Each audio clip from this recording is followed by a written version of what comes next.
छत्ते का छत्ता हो गया। आपके सर पर मेरी समझ में नहीं आता कि बाल न कटवाना कहाँ का फ़ैशन है। फ़ैशन वैसन कुछ नहीं। तुम्हें अगर बाल कटवाने पड़े तो कदर ए आफ़ियत मालूम हो जाए। मैं क्यों बाल कटवाऊँ? क्या औरतें कटवाती नहीं? हज़ारों बल्कि लाखों ऐसी औरतें हैं जो अपने बाल कटवाती हैं। बल्कि अब तो ये फ़ैशन भी चल निकला है कि औरतें मर्दों की तरह छोटे छोटे बाल रखती है। लानत है उन पर। किसकी?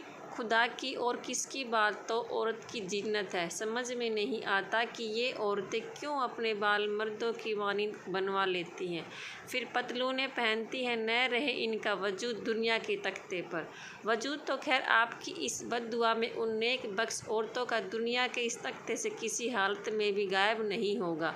वैसे एक चीज़ से मुझे तुम में कुल्ली इत्तिफाक है कि औरत को पतलून, जिसे सेलेक्स कहते हैं, नहीं पहननी चाहिए और सिगरेट भी न पीनी चाहिए। और आप हैं कि दिन में पूरा एक डिब्बा फूंक देते हैं, इसलिए कि मैं मर्द हूँ, मुझे इसकी इजाज़त है। किसने दी थी ये इजाज़त? आपको मैं अब आइंदा से हर रोज़ सिर्फ़ एक डिब्बा मंगा कर दिया करूँगी।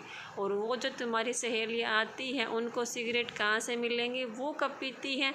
इतना सफ़ेद झूठ न बोला करो।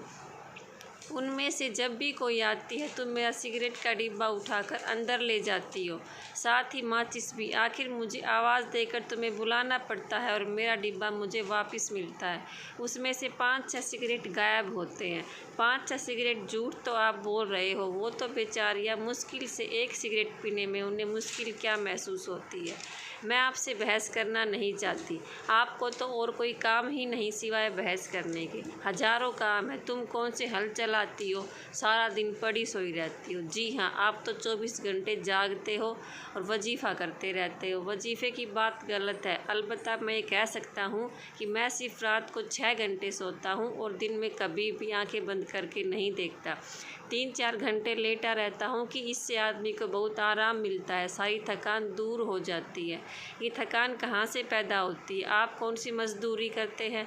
मज़दूरी ही तो करता हूँ। सुबह सवेरे उठता हूँ, अखबार पढ़ता हूँ, एक नई सूप पर फिर नाश्ता करता हूँ, नहाता हूँ, फिर तुम्हारी रोज़मर्रा की चक-चक के लिए तैयार हो जाता हूँ। ये मज़दूरी हुई। और आप ये तो बताइए कि रोज़मर्रा की चक-चक का इल्ज़ाम कहाँ तक दुरुस्त है? जहाँ तक उसे होना चाहिए। शुरू में मेरा मतलब शादी के बाद 2 बरस तक बड़े सुकून में ज़िंदगी गुजर रही थी, लेकिन तुम पर कोई ऐसा दौरा पड़ा कि तुमने हर रोज़ मुझसे लड़ना शुरू कर दिया। अब पता नहीं उसकी वजह क्या है। वजह ही तो मर्दों की समझ में हमेशा बालातर रहती है, मगर तुम समझने की मोहलत भी तो दो। हर रोज़ किसी न किसी बात का शीशा छोड़ देती हो। भला आज क्या बात थी जिस पर तुमने इतना चीखना चिल्लाना शुरू कर दिया? 6 महीनों से बाल नहीं कटवाए। अपनी उचकनों के कॉलर देखिए, मैले हो रखे। ड्राई क्लीन करा लूँ? पहले अपना सिर ड्राई क्लीन कराएं। अल्लाह कसम, आपके बालों को देखकर जी चाहता है मिट्टी का तेल डालकर उनमें आग लगा दूँ ताकि मेरा खात्मा ही हो जाए। लेकिन मुझे तुम्हारी इस ख्वाहिश पर कोई एतराज़ नहीं। लाओ, बावर्ची खाने से मिट्टी के तेल की बोतल आहिस्ता आहिस्ता मेरे सर पर डालो और माचिस की तिल्ली जलाकर उस पर आग लगा दो। ये काम आप खुद ही कीजिए। मैंने आग लगाई तो आप यकीनन कहेंगे तुम्हें किसी काम का सलीका ही नहीं। ये तो हकीकत है। तुम्हें किसी बात का सलीका नहीं। खाना पकाना नहीं जानती, सीना पिरोना तुम्हें नहीं आता, घर की सफाई तुमसे अच्छी तरह नहीं होती, बच्चों की परवरिश तो उसका तो अल्लाह ही हाजिर। जी हाँ, बच्चों की परवरिश तो अब तक माशाअल्लाह आप ही करते आए हैं। मैं तो बिल्कुल निकम्मी हूँ। मैं इस मामले में कुछ और नहीं कहना चाहता। तुम खुदा के लिए बहस बंद करो। मैं बहस कहाँ कर रही हूँ? आप तो मामूली बातों को बहस का नाम दे देते हैं। तुम्हारे नज़दीक ये मामूली बातें होंगी। तुमने मेरा दिमाग चाट लिया। मेरे सर पर हमेशा इतने ही बाल रहे हैं और तुम अच्छी तरह जानते हो मुझे कितनी फुर्सत नसीब नहीं होती कि मैं जाऊँ और इनको कटवा के आऊँ। हाँ, तुम्हें तो अय्यासियों से फुर्सत ही कहाँ मिलती है। किन अय्यासियों से? आप काम क्या करते हैं? कहाँ मुलाजिम है? क्या तनख्वाह पाते हैं? आपको तो हर वो काम बहुत बड़ी लानत मालूम होता है जिसमें आपको मेहनत मशक्क़त करनी पड़े। मैं क्या मेहनत मशक्क़त नहीं करता? अभी पिछले दिनों ईंटें की सप्लाई करने का मैंने जो ठेका लिया था, जानती हूँ मैंने दिन रात एक कर दिया। गधे काम कर रहे थे, आप तो सोते रहे होंगे। गधों का ज़माना गया, लारियाँ काम कर रही थी और मुझे उन उनकी निगरानी करनी पड़ती थी। 10 करोड़ ईंटों का ठेका था। मुझे सारी रात जागना पड़ता था।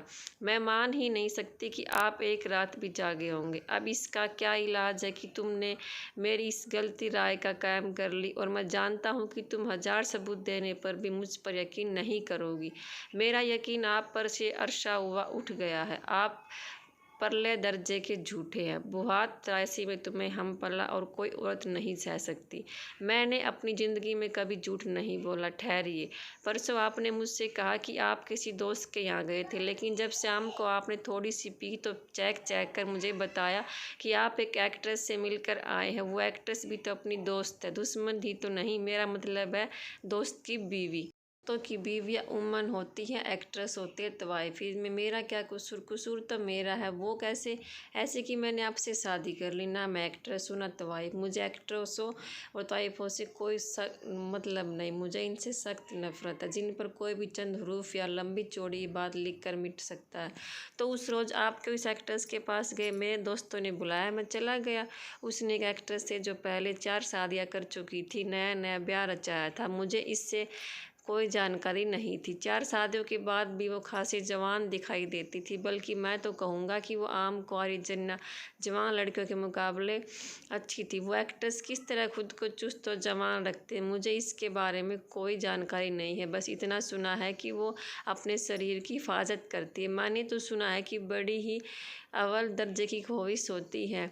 आप ऐसी बातों का जवाब हमेशा गोल कर जाते हैं। जब मुझे किसी खास चीज़ के बारे में कुछ जानकारी ना हो तो मैं क्या जवाब दूँ? तुम्हारे मिजाज के मालिक मैं बस सुख से कुछ नहीं कह सकता। घड़ी में तोला, घड़ी में मासा। देखिए, आप मेरे मुतालिक कुछ न कहा कीजिए। आप हमेशा मेरी बेइज्जती करते रहते हैं। ये बर्दाश्त नहीं कर सकती। मैंने तुम्हारी बेइज्जती कब की?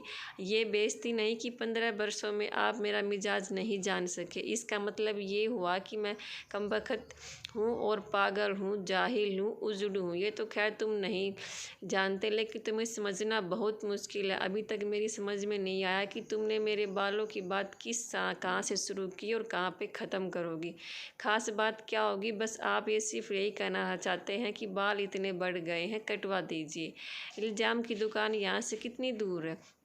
ज़्यादा से ज़्यादा 200 गज के फासले पर होगी। जाइए और बाल कटवा के आइए। मैं पानी गर्म करती हूँ, जाता हूँ एक सिगरेट पी लूँ। सिगरेट विगरेट कुछ नहीं, अब आपको एक डिबिया नहीं मिलेगी। मेरे अल्लाह 20 सिगरेट फूँक चुके हैं आप। ये तो कुछ ज़्यादा ही हो गए। ज़्यादा बातें मत कीजिए, सीधे हजाम के उस पास जाइए और ये अपने सर का बोझ उतरवा कर आइए। जाता हूँ, कोई और काम हो तो बता दो। मेरा कोई काम नहीं। आप इस बहाने से मुझे टालना चाहते हैं। अच्छा तो मैं चला। ठहरिए। ठहर गया। बताइए, आपके बटुए में कितने रुपए हैं? 500 के करीब। तो यूँ कीजिए, बाल कटवाने से पहले अनारकली से सोने की एक अंगूठी ले आइए।